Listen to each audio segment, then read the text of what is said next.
یہ ہے وہ راستہ جس پر بہادری اور ایمان کی داستان لکھی گئی، جہاں ہر لب ہے آب مگر ہر دل اللہ کی امید سے مالا مال تھا۔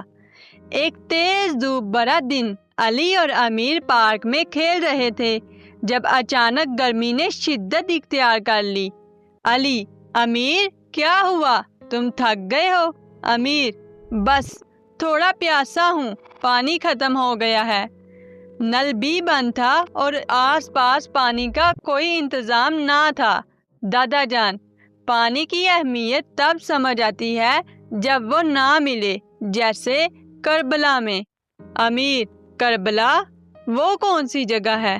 دادا جان: وہ میدان جہاں امام حسین علیہ السلام اور ان کے اہل بیت کو کئی دنوں تک پانی سے محروم رکھا گیا، مگر انہوں نے حق کا دامن نہ چھوڑا۔ ماہ محرم ہمیں یاد دلاتا ہے کہ سچائی کے لیے کیسی قربانیاں دی گئیں۔ امام حسین علیہ السلام، حضرت عباس علیہ السلام اور چھوٹے علی اصغر علیہ السلام نے صبر کی وہ مثال قائم کی جو رہتی دنیا تک یاد رکھی جائے گی۔ دادا جان: حضرت عباس علیہ السلام پانی لینے گئے، مگر جب پیاسے علی اصغر علیہ السلام یاد آئے، خود نہ پیا۔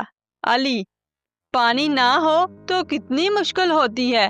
امیر: اور انہوں نے یہ تکلیف سچ کے لیے برداشت کی؟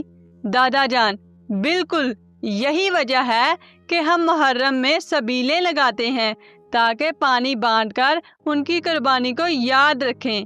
علی اور امیر نے فیصلہ کیا کہ وہ بھی ایک سبیل لگائیں گے، چھوٹا سا عمل لیکن بڑی نیت کے ساتھ۔